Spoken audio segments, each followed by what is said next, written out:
TV Tamil நேயர்களுக்கு இயேசு கிறிஸ்துவின் நாமத்தினாலே வாழ்த்துக்களையும் வணக்கங்களையும் தெரிவித்துக் கொள்கிறோம். மற்றும் ஒரு இனிய நன்னாளிலே ஓய்வு நாளின் பள்ளி பாடங்கள் நிகழ்ச்சியின் சார்பாக உங்கள் அனைவரையும் சந்திப்பதிலே மிகுந்த மகிழ்ச்சி அடைகிறோம்.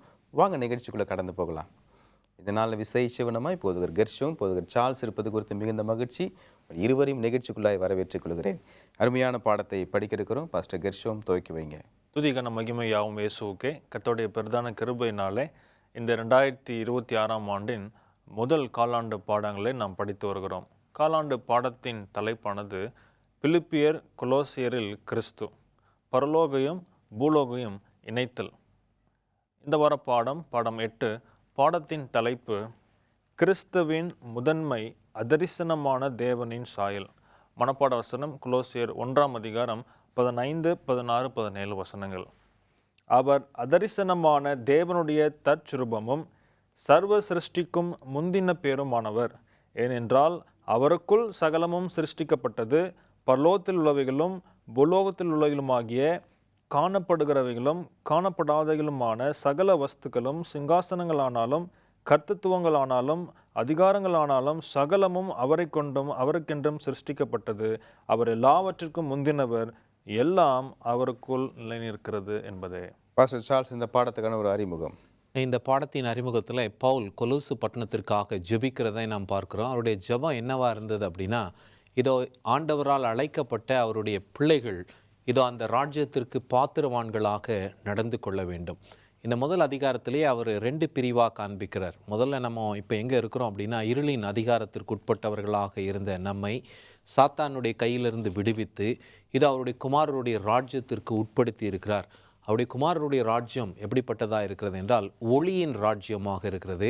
இது இருளின் ராஜ்யமாக இருக்கிறது. ஏன்னா எல்லாரும் பாவம் செய்கிறாங்க, மரித்து போகிறாங்க, இது அக்கிரம நிலையிலே காணப்படுகிறார்கள். இந்த நிலையிலிருந்து பிதாவாகி தேவன் அவருடைய குமாரரை அனுப்பி அவரை நமக்கு இரட்சகர் என்று காண்பிக்கிறது மாத்திரம் இல்லாமல் அவரே நமக்கு யார், நம்மை மீட்பர் என்பதை அவர் நமக்கு காண்பித்து அவர் மூலமாய் ஒரு மேன்மையான ரட்சிப்பு உண்டு என்பதை காண்பிக்கிறார். அதில் குறிப்பாக நமக்கு இதில் கொடுத்துருக்கிற வசனம் 1 13, 14 வாக்கியங்கள். இது 2லேயும் அந்த வித்தியாசத்தை பார்க்க முடியும்.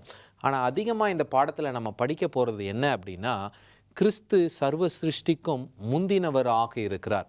அவருடைய நிலை என்னவாக இருந்தது, பிதாவாகி தேவனோடு அவருடைய ஐக்கியம் என்ன, ஏன் இவரை ஃபர்ஸ்ட் பார்ன் என்று அழைக்கிறோம் என்பதையெல்லாம் நாம் ஆராய்ந்து பார்க்க போகிறோம். இதில் ஒரு காரியத்தை பவுல் ரொம்ப அழகாக வலியுறுத்துகிறார். என்னென்னா, இயேசு கிறிஸ்து தான் சிருஷ்டிகர், இவர் மூலமாக தான் சகலமும் சிருஷ்டிக்கப்பட்டு இருக்கிறது, இவருக்குள் அந்த ஜீவன் இருந்தது என்பதை நாம் படிக்க இருக்கிறோம். பாடம் 8 முதல் கேள்வி பாஸ்டர் கெர்ஷோம் நமக்கு என்ன கேள்வி கேட்குறாங்கன்னா, இயேசுதான் தேவ சாயல் என்று சொல்லி நம்ம எப்படி புரிந்து கொள்ள முடியும்? இங்கே தேவ சாயல் முதலாவது எங்கெங்கெல்லாம் பயன்படுத்தப்பட்டிருக்கிறது என்பதை நம்ம படிச்சுக்கணும். ஆதியாகமம் 1 26, 27 ஆண்டவராகிய தேவன் நமது சாயலாகவும் நமது ரூபத்தின்படி மனுஷனை உண்டாக்குவோமாகன்னு சொல்கிறார். அடுத்த வசனத்தில் தம்முடைய சாயலாக மனுஷனை சிருஷ்டித்தார் என்று பார்க்குறோம். அப்போது இதை குறித்து எல்லன்வட் எழுதும் பொழுது வெளிப்புற ஒற்றுமையிலும் குணத்திலும் மனுஷன் தேவனை போல இருந்தான். எப்படின்னா சுயமாய் சிந்திக்க முடியும், தெரிந்தெடுக்கும் உரிமை கொடுக்கப்பட்டிருந்துச்சு. இன்னொரு வசனத்தில் பார்க்கும் பொழுது ஆதியாகமம் 5:3 ஆதாம் 130 வயதான போது தன் சாயலாக தன் ரூபத்தின்படியே ஒரு குமாரனை பெற்று அவனுக்கு சேத் என்று பெயரிட்டான். புதிய ஏற்பாட்டிலே 1 கொரிந்தியர் 15:49 வாசிக்கும் பொழுது, மேலும் மண்ணானவனுடைய சாயலை நாம் அணிந்திருக்கிறது போல, அதாவது ஆதாமின் பாவ சரீரத்தை குறிக்கிறதாக இருக்கிறது, வானவருடைய சாயலையும் அணிந்து கொள்வோம். கிறிஸ்துவின் 2ஆம் வருகையில் கிறிஸ்துவின் மகிமைப்படுத்தப்பட்ட காரியத்தை நம்ம என்ன செய்வோம் அப்படின்னா அணிந்து கொள்வோம் என்று சொல்லி நாம் பார்க்குறோம். கடைசியாக 2 கொரிந்தியர் 3:18 நாம் எல்லாரும் திறந்த முகமாய் கர்த்தருடைய மகிமையை கண்ணாடியில் காண்கிறது போல கண்டு ஆவியாய் இருக்கிற கர்த்தரால் அந்த சாயலாக தானே மகிமையின் மேல் மகிமை அடைந்து மறுபப்படுகிறோம். அப்போது ரட்சிப்பின் திட்டமே இழந்து போன இந்த தேவ சாயலை மறுபடியும் பெற்றுக்கொள்வது தான். இயேசு கிறிஸ்து 2ஆம் வருகையில் நாம் மறுபமாக்கப்படும் பொழுது தேவன் மகிமையை நாம் என்ன செய்கிறோம் அப்படின்னா பெற்றுக்கொள்கிறோம். அப்போ மனிதர்கள் முடிந்த வரை ஆதியிலே ஆண்டவர் படைக்கும் பொழுது தேவனை போலவே இருப்பதற்காக அங்கே படைக்கப்பட்டான். உடல் ரீதியாக, ஆவிக்குரிய ரீதியாக, உறவு ரீதியாக, செயல்பாட்டு ரீதியாக. ஆனாலும் சில அம்சங்களிலே அவன் தேவனை பிரதிபலித்தான், எல்லாம் அல்லாமல் பாவத்திற்கு பிற்பாடு அது முற்றிலுமாக என்ன செஞ்சது, சிதைந்து போனதை நம்ம பார்க்க முடியும். அப்போ ஆண்டவராகிய இயேசு கிறிஸ்து கண்ணுக்கு தெரியாத நம்முடைய பிதாவாகிய தேவன் நமக்கு வெளிக்காட்டக்கூடியவராக இருக்கிறார். அங்கே யோவான் 14:9 வாசிக்கும் பொழுது, என்னை கண்டவன் பிதாவை கண்டான். எபிரேயர் 1:3 இவர் அவருடைய மகிமையின் பிரகாசமும் அவருடைய தன்மையின் சொரூபம் என்று பவுல் விளக்குகிறார். அப்போ இயேசு கிறிஸ்து தேவ சாயலாக இருக்கிறார்னா பிதாவின் சித்தத்தையும் அவருடைய குணத்தையும் உலகுக்கு காட்டுகிறார் இருக்கிறார் என்பது இதன் மூலமாக என்ன செய்கிறோம் அப்படின்னா நம்ம தெளிவாக அங்கே புரிந்து கொள்ள முடிகிறது. இயேசு எப்படி காணக்கூடாத பிதாவை வெளிப்படுத்த முடியும்? இது எப்படி புரிந்து கொள்வது பாஸ்டர் சார்ல்ஸ்? இதை சுவிசேஷ புத்தகத்தின் மூலமாக தான் நம்ம புரிந்து கொள்ள முடியும். யோவான் 1:1 படிக்கும்போது ரொம்ப ஒரு விஷயம் தெளிவாக இருக்கிறது. ஆதியிலே வார்த்தை இருந்தது, அந்த வார்த்தை தேவனாக இருந்தது, அந்த வார்த்தை தேவனிடத்தில் இருந்தது என்று நாம் பார்க்கிறோம். அப்படின்னா இவர் வார்த்தையானவராக, ஜீவன் உள்ளவராக, பிதாவாகிய தேவனோடு ஆதி காலம் துவங்கி அவர் வாசம் பண்ணினவர் என்பதை இந்த வசனம் நமக்கு தெளிவாக காண்பிக்கிறது. யோவான் 1:18 ஆண்டவர் சொல்லும்பொழுது, குமாரரை தவிர வேறொருவரும் யாரை பார்த்ததே கிடையாது, பிதாவை பார்த்ததே கிடையாது, அவருடைய மடியில் இருக்கும் அவருடைய குமாரரே மற்றவர்களுக்கு பிதாவை குறித்து அறிவிக்கிறார் என்பதை கிறிஸ்து ரொம்ப உறுதியாக சொல்கிறார். அதே போல் மத்தேயு 11:27 நம்ம வாசிக்கும்போது கூட இயேசு அதில் ரொம்ப தெளிவாக சொல்கிறார். அதில் அவர் என்ன சொல்கிறாரு அப்படின்னா, இதோ பிதா யாருக்கெல்லாம் என்னை, அதாவது அவரை காண்பிக்க சித்தமாக இருக்கிறாரோ அவர்களுக்கு குமாரர் என்ன பண்ணுவார், பிதாவை வெளிப்படுத்துவார் என்பதை 11:27 நாம் வாசிக்கிறோம். அப்போ இதில் என்ன இதை நம்ம புரிந்து கொள்கிறோம் அப்படின்னா, கிறிஸ்து தேவனாக இருக்கிறார். அவர் தேவனாக இருக்கிறது நிமித்தமாய் அவர் ஒருவரால் தான் யாரை குறித்து பேச முடியும், பிதாவை குறித்து பேச முடியும். ரெண்டாவது பார்த்தீங்கன்னா, ஹீ இஸ் இட்டர்னல். எப்படி பிதா எப்படி நித்திய வல்லமை உள்ளவராக இருக்கிறாரோ, நித்திய ஜீவன் உள்ளவராக இருக்கிறாரோ, அதே போல் குமாரரும் நித்திய வல்லமையும் நித்திய ஜீவன் உடையவராக இருக்கிறார் என்று பார்க்கிறோம். மூன்றாவது, இவர் மாம்ச ரூபத்தை எடுத்து இந்த உலகத்திற்கு வந்தார். ஏன் அப்படின்னா பிதாவை குறித்து அறிவிக்கவே அவர் வந்தார் என்பதை நாம் பார்க்கிறோம். நான்காவது, நீங்கள் பார்த்தீங்கன்னா இவருக்கு மட்டும்தான் பிதாவை பற்றி பர்ஃபெக்டாக தெரியும். ஏன்னா இவர்கள் சதா காலங்களிலும் அவர்கள் எப்பொழுதுமே என்ன பண்ணியிருக்காங்க, ஒன்றாகவே இருந்திருக்கிறாங்க. அவங்களுக்கு 2 பேருக்கும் தோன்றினது போலவோ அல்லது ஜீவனை பெற்றுக்கொண்டது போலவோ எங்கேயுமே நம்ம பார்க்க முடியாது. ஏனென்றால் அவர்கள் என்றென்றும் ஜீவித்திருக்கிறவர்களாகவே இருக்கிறார்கள் என்று நாம் பார்க்கிறோம். கடைசியாக பார்க்கும்போது பிதா தரிசனமானவராக இருக்கிறார், குமாரர் தான் அவரை நமக்கு வெளிப்படுத்த முடியும். நல்ல பாடங்களை படித்துக் கொண்டிருக்கிறோம். ஒரு இடைவேளைக்கு பின்பாக மீண்டும் சந்திப்போம். பிரியமானே, ஒரு இடைவேளைக்கு பின்பாக மீண்டும் நிகழ்ச்சி தொடரும். பிரியமானவர்களே, இடைவேளைக்கு பின்பாக மீண்டும் நிகழ்ச்சிக்குள்ள நம்ம கடந்து போகலாமா? ஃபர்ஸ்ட் கெர்ஷம், உங்களுக்கான கேள்வி என்னன்னா, இயேசு கிறிஸ்து முதல் பேரானவர் என்று அழைக்கப்படுவதை நாம் எவ்வாறு புரிந்து கொள்ளலாம்? வேதத்தில் பல இடங்களில் பவுல் தன்னுடைய நிருபத்திலே அதை எழுதுவதை நாம் பார்க்க முடியும். உதாரணமாக ரோமர் 8:29 தம்முடைய குமாரன் அநேக சகோதரருக்குள்ளே முதற் பேராவனாக இருக்கும் பொருட்டு, கொலோசியர் 2:15 எழுதும் பொழுது சர்வ சிருஷ்டிக்கும் முந்தின பேருமானவர். இப்படி 2 வார்த்தைகள், முதற் பேரானவர், முந்தின பேருமானவர். வெளிப்படுத்தல் 1:5 உண்மையுள்ள சாட்சியம், மரித்தோரிலிருந்து முதற் பிறந்தவரும். அப்போது இயேசு கிறிஸ்துவே இது என்னது குறிக்கிறதாக இருக்கிறது. இன்றைக்கி அநேகரை தவறாக புரிஞ்சுக்கிறாங்க. எல்லாருக்கும் முன்னாடி படைக்கப்பட்டவர் அப்படின்னு சொல்கிறாங்க. அப்படி அல்ல. ஏனென்று சொன்னால் இது கால வரிசையின்படி முதல் பிறந்தவரையோ அல்லது முதற் பேரானவர் என்று சொல்லும் பொழுது பிறப்பு வரிசையில் முதல் பிறந்தவரையோ குறிக்க வேண்டிய அவசியம் கிடையாது. ஒரு மகன் தனது தந்தையுடன் கொண்டுள்ள ஒரு சிறப்பு உறவை வலியுறுத்தக்கூடியதாக இருக்கலாம். உதாரணமாக நம்ம பழைய ஏற்பாட்டிலே தாவீதை எடுத்துக்கொண்டோம் என்று சொன்னால் அவர் இளைய மகன், குடும்பத்தில் 8வது பிறந்த ஒரு நபர். அப்போ அவரை குறித்து அங்கே சங்கீதத்தில் சொல்லும் பொழுது சங்கீதம் 89 என் தாசனாகிய தாவீது அப்படின்னு சொல்லிட்டு வசனம் 27 வாசித்தோம் அப்படின்னா, நான் அவனை எனக்கு முதற் பேரானவனும் பூமியின் ராஜாக்களை பார்க்கிலும் மகா உயர்ந்தவனுமாக்குவேன். அப்போது ஒரு ஸ்பெஷல் ஸ்டேட்டஸ், ஒரு விசேஷித்த உறவை குறிக்கிறதாக இருக்கிறது. இஸ்ரவேல் ஜனத்தை குறித்து சொல்லும் பொழுது யாத்திராமத்தில் ஆண்டவராகிய தேவன் சொல்கிறார் 4:22 இஸ்ரவேலுடைய குமாரன் சேஷ்ட புத்திரன். இது ஆங்கிலத்தில் ஃபர்ஸ்ட் பார்ன் அப்படின்னு சொல்லப்பட்டிருக்கிறது. அப்போ முதற் பேரானவர் என்றால் ஒரு முதன்மை நிலையை குறிக்கிறது, விசேஷித்த உறவை குறிக்கிறது, சுப்ரீம் அதாவது ஒப்புயர் அற்ற நிலையில் இருப்பதை குறிக்கிறதாக இருக்கிறதை நாம் புரிந்து கொள்கிறோம். இயேசு கிறிஸ்துவை குறித்து எழுதும்போது பவுல் என்ன சொல்றாருன்னா, சர்வ சிருஷ்டிக்கும் முதற் பேரானவன் சொல்லி எழுதப்பட்டிருக்கிறது. அதனுடைய அர்த்தம் என்ன பாஸ்டர் சார்ல்ஸ்? இங்கே வந்து பவுல் இயேசு உருவாக்கப்பட்டவர் போல அவர் வந்து எங்கேயுமே எழுதவில்லை. ஆனால் இதை யெகோவா விட்னஸ்காரங்க அப்படி தான் படிப்பாங்க. ஆனால் இந்த வேத பகுதியை நாம் வாசிக்கும் பொழுது ரொம்ப தெளிவாக பவுல் எழுதுகிறார்.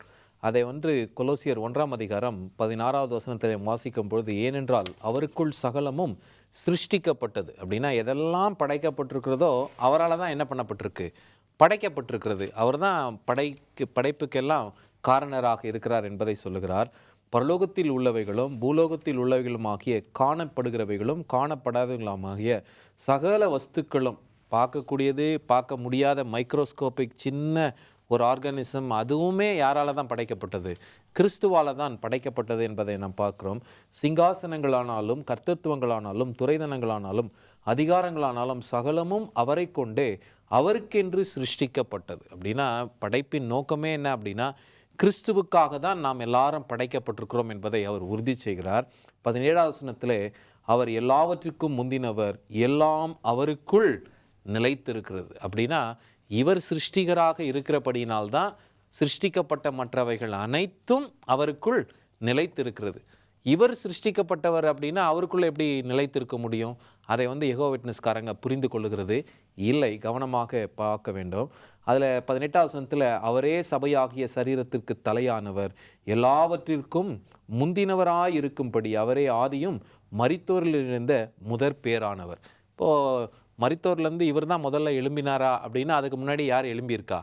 மோசே எழும்பியிருக்கிறார் என்று நாம் பார்க்கிறோம். அப்போ இந்த முந்தினவர் என்றால் என்ன, இதை அடையாளப்படுத்தி காண்பிக்கிறார்னா, கிரேக்க வார்த்தையில் அது வந்து ஒரு ப்ரிவிலேஜை காண்பிக்கிறது. எல்லாத்துக்கும் ஒரு நம்ம பாக்கியத்தை பெறறோம் அப்படின்னா அந்த பாக்கியத்திற்கான முன்னோடி யார் தான்? கிறிஸ்து என்பதை இங்கு காண்பிக்கிறார்.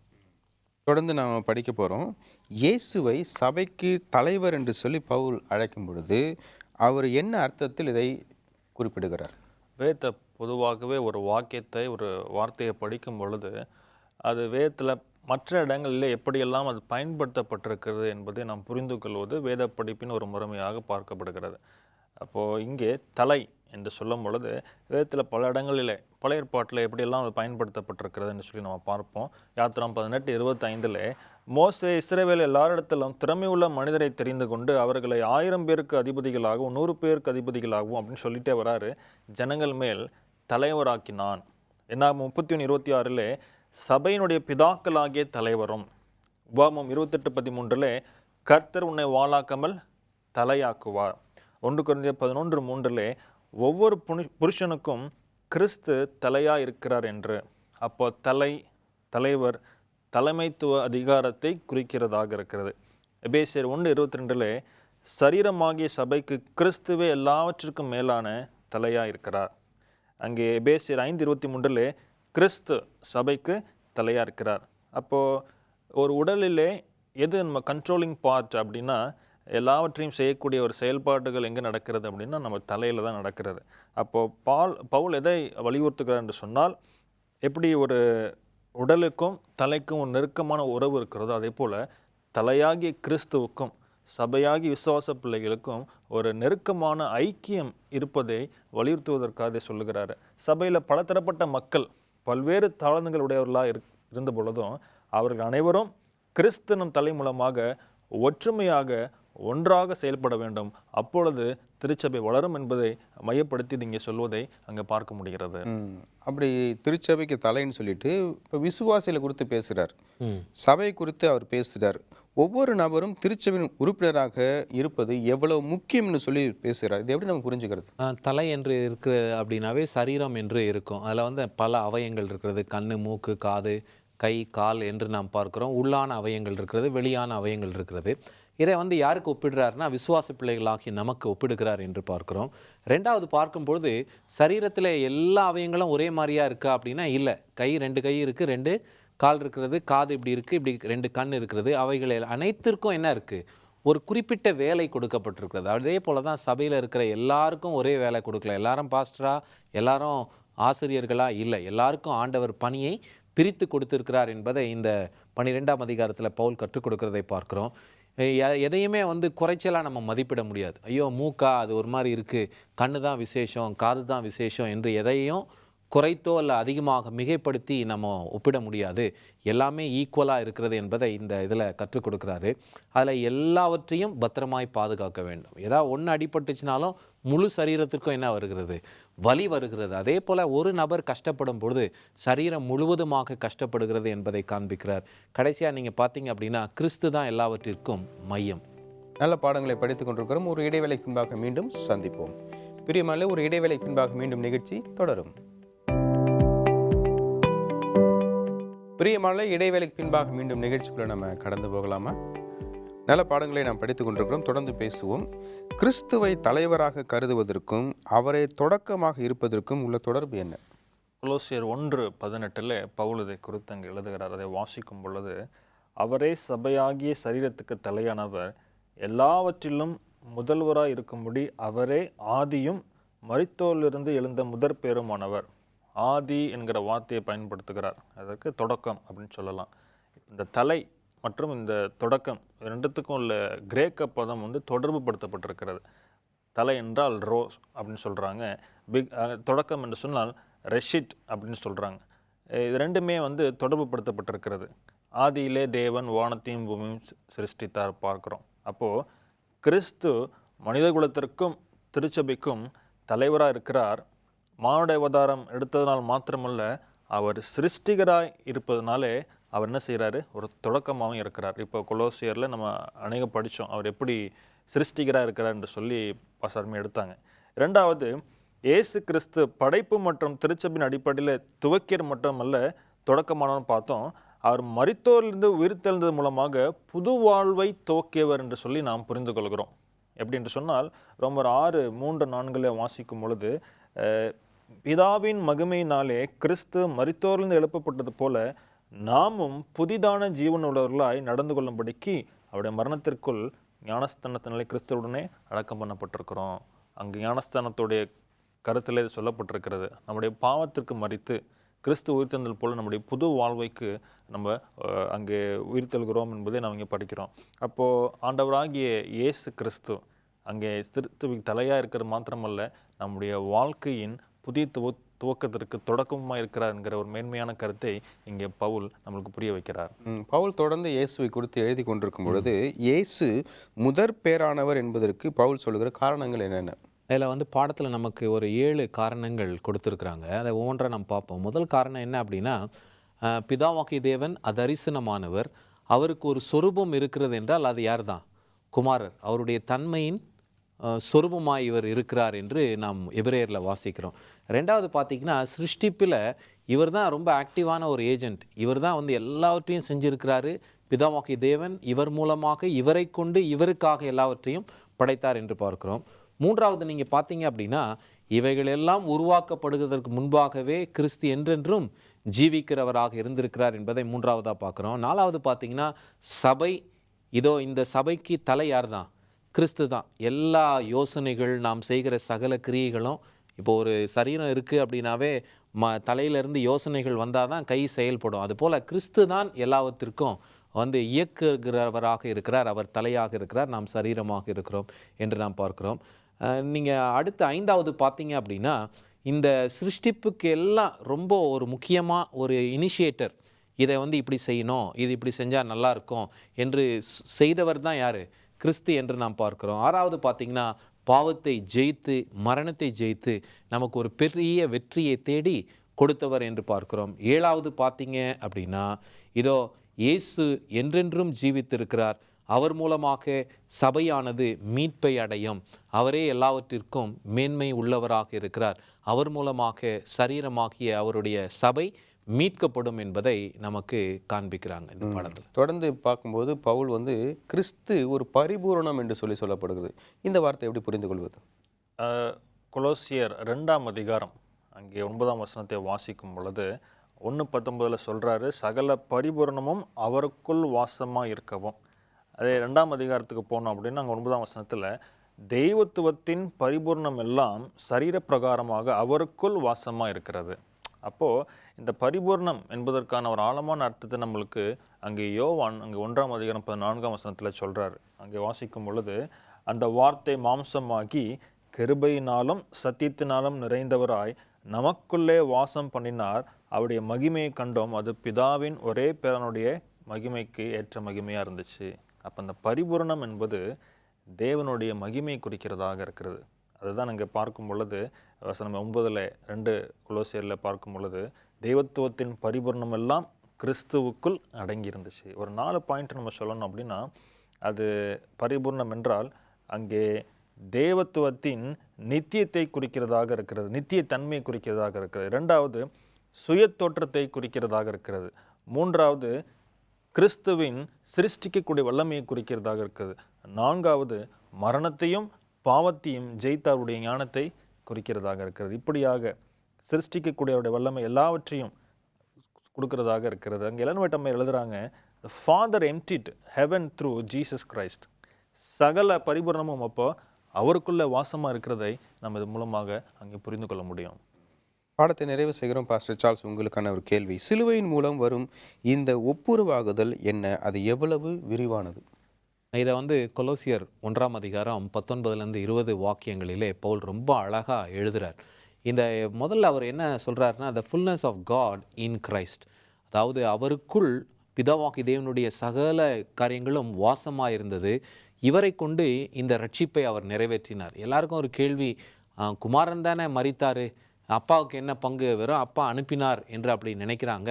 இதோ அவர் இவருக்குள் வாசம் பண்ணின ஒரு அனுபவத்தை பவுல் இந்த கொலோசு பட்டணத்துக்கு எழுதின நிருபத்தில் காண்பிக்கிறார். அப்படின்னா பிதாவுக்கும் இதில் பரிபூர்ணமான ஒரு பங்கு இருக்கிறது. அதில் மரிக்கிறது என்ன சொல்கிறது அப்படின்னா கடினமான ஒன்று. அதே நேரத்தில் மகன் மரிக்கிறதை அப்பா பார்க்குறது அதை விட மிகவும் கடினமான ஒன்று. அதற்கு அப்பாவே இறங்கி என்ன பண்ணிடலாம், மரித்து விடலாம். இந்த ஈக்குவேஷனை புரிந்து கொள்ள வேண்டும். 2வது நீங்கள் பார்த்தீங்க அப்படின்னா, இதோ கிறிஸ்துவின் மூலமாகவே இந்த ரட்சிப்பு நிறைவேறுகிறது. இந்த ஒப்புரவாகுதல் இவரால் மட்டும்தான். இதை எலன் ஒயிட் அம்மையார் ரொம்ப அழகாக எழுதுகிறாங்க. அதை இந்த ஸ்டோரி ஆஃப் ரிடெம்ஷன் என்கிற புத்தகத்தில் சொல்லும்போது, தூதன் மரித்திருந்தா ஒரு நபரை மட்டும்தான் ரட்சிக்க முடியும். ஆனால் கிறிஸ்து மரித்ததுனால முழு மனுகுலத்திற்குமே ரட்சிப்பு வந்தது என்று அவங்க அழகாக எழுதுகிறாங்க. அவர் இரத்தத்தின் மூலமாய் சமாதானம் நமக்கு உண்டாயிருக்கிறது. கிறிஸ்துவின் மூலமாய் எல்லாம் பிதாவாகி தேவனிடத்திலே சேரும் ஒரு அனுபவம் கிடைத்திருக்கிறது. இந்த நிகழ்ச்சியில் கலந்து கொண்டு நிகழ்ச்சியை சிறப்பிக்கத்தக்கதாக இந்த பாடத்தை நடத்தி கொடுத்ததுக்காக உங்கள் இருவருக்கும் எனது நன்றியை தெரிவித்துக் கொள்கிறேன். பிரியமானவர்களே, தேவன் உங்கள் அனைவரையும் ஆசீர்வதிப்பாராக. ஆமென்.